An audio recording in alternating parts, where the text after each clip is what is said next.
Bonjour, bienvenue sur ma chaîne YouTube. Je suis Marie, je me suis fixée comme objectif d'amener de la visibilité aux auteurs et aux autrices, des idées de lecture aux lecteurs et aux lectrices et qui sait, de se faire remarquer par les maisons d'édition. Bienvenue dans notre rubrique Un café avec Marie, là où les livres atypiques trouvent leur écho et où les univers littéraires les plus fous deviennent le sujet d'une pause bien méritée. Aujourd'hui, attachez vos ceintures et gardez vos neurones en alerte. Nous allons plonger dans un roman pas comme les autres. Ils ne savent pas dessiner les torts. 5e volet du cycle du cercle, signé Fra Roberto, alias Anonyme. Le cycle du cercle est un ensemble de 9 volets issus d'une considération qui préoccupe leur auteur. Le monde, la réalité, lui semble être frappé du sceau de l'absurdité. Cela se manifeste à ses yeux par des malfonctionnements qui ne peuvent mener qu'à l'annihilation. Attitude fataliste, nihiliste même, peut-être.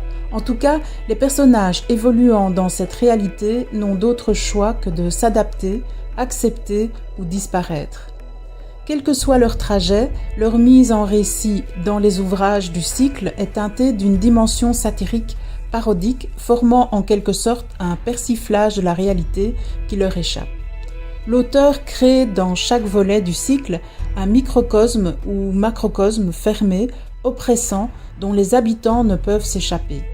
Ils y vivent leur inéluctable destin, menant à l'inévitable annihilation, sous l'œil observateur témoin d'un personnage central, généralement passif, parfois actif, entraîné malgré lui dans la destinée de ce monde. Ce témoin est comme un phénix, il traverse tous les volets du cycle sous des guises variées, retournant du dernier volet vers le premier. La boucle est ainsi bouclée, l'absurdité a gagné. Les mondes mis en scène dans les volets du cycle ont une ambiance surréaliste, métaphorique, symbolique, allégorique et parodique, autant dans les faits que dans le langage utilisé pour décrire ce qui s'y passe. Cela va dans certains volets jusqu'à l'utilisation assez étendue de néologismes créant un langage particulier au monde en question. Les lecteurs et lectrices y trouveront par exemple une usine-ville totalement isolée dans un immense désert accueillant des retraités, une mégapole tentaculaire ayant couvert le monde existant, un vaste bâtiment décati fermé où vivent des fonctionnaires cloîtrés, un microcosme réduit à un train en marche vers nulle part, un convoi funèbre lancé dans l'espace en une fusée habitée par des voyageurs en instance de mort, un monde clos où s'affrontent les stupidités hégémoniques des gouvernants. C'est dire que le cycle est destiné à des lecteurs et lectrices avertis. Voici un roman qui ne ressemble à aucun autre, 5e volume d'une série de 9 intitulée Le cycle du cercle. Il ne savait pas dessiner les torts. C'est une œuvre inclassable, profondément originale, qui mêle satire sociale, ésotérisme, absurdité et poésie noire.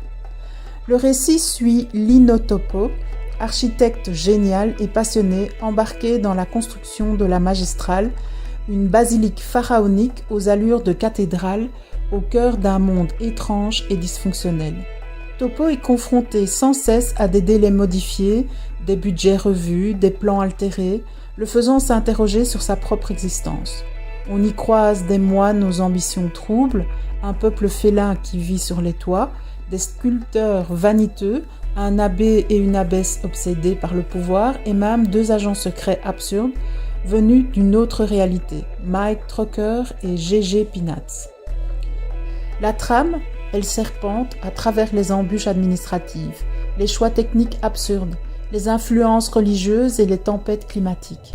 Elle s'étale dans un univers saturé de poussière, de suie et de contradictions où chaque pierre posée devient une parabole de pouvoir, du savoir et de la foi qui vacille. Le style de Fra Roberto, sous le pseudonyme d'Anonyme, est foisonnant, exigeant, truffé de néologismes et d'humour noir. Il faut accepter de se perdre dans les détours philosophiques, les dialogues délirants, les descriptions baroques. Mais ceux qui s'y plongent seront largement récompensés. Dès les premières pages, on comprend que l'auteur a choisi de ne rien nous faciliter. Le roman alterne entre le récit de Lino, les intrigues des agents Mike Trocker et Gégé Pinatz, les délires de l'abbé Scrofule et les obsessions des fistons, ce peuple félin humanoïde qui hante les toits de la Sida. Chaque personnage, même le plus absurde, est porteur d'un questionnement existentiel, d'une ironie mordante, d'un miroir tendu à notre société. Les débats sur les matériaux de construction, la satire de l'Église, la critique de la bureaucratie, les apartés érotiques ou religieux, tout se mêle dans une fresque grotesque et puissante. Fra Roberto nous fait rire jaune, nous perd, nous secoue, mais ne nous lâche jamais vraiment. Ce roman est aussi une réflexion sur la connaissance, sa quête, ses illusions. La crypte archéologique découverte au fil du récit devient le symbole d'un savoir interdit, d'une vérité que l'on ne peut ni contenir ni réduire. La Trieste, entité ésotérique et chaotique, vient sceller cette logique du cercle vicieux, du cycle de l'absurde. Et parlons de la fin. La fin n'a pas justifié les moyens, mais les moyens ont justifié la fin. Une conclusion déconcertante, mais parfaitement en phase avec le fatalisme, joyeusement désespéré, qui baigne l'ensemble du cycle du cercle. En somme, Il ne savait pas dessiner les torts est un roman labyrinthique, exigeant mais jubilatoire pour qui accepte de se perdre. Il ne plaira pas à tout le monde, et c'est tant mieux. Il parle à celles et ceux qui aiment qu'un livre les bouscule, les provoque, les pousse à lire entre les lignes d'un monde déjà bien détraqué. À lire si vous aimez les constructions littéraires complexes, les mondes clos et oppressants, les romans qui provoquent autant qu'ils questionnent.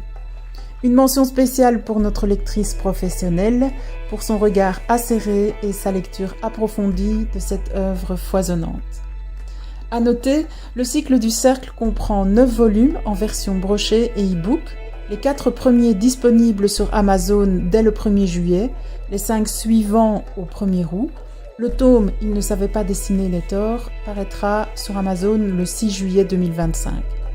Et pour les passionnés de l'univers de Fra Roberto, un petit rappel bibliographique. 53 volumes des enquêtes du commissaire Fra Roberto. 5 volumes des aventures de Sor Roberta. 5 volumes des mésaventures de Gustave et Charlotte. 7, bientôt 8 volumes des aventures de Kinoma. Un recueil de nouvelles fantastiques et de science-fiction, Ma Pantaphobie. Un recueil des 8 missions de Larry Buster et Jojo. Une œuvre foisonnante, libre, inventive, à découvrir sans tarder. Le livre est disponible sur Amazon. À très vite pour un nouveau café littéraire. Un rendez-vous du collectif éditorial Le Colibri Rouge. Si vous êtes auteur ou autrice et souhaitez que votre livre soit présenté dans cette rubrique, contactez-nous par mail à naomititov@gmail.com. Enfin, n'oubliez pas de mettre un pouce et de vous abonner à la chaîne, de brancher les notifications pour ne rien manquer. À bientôt!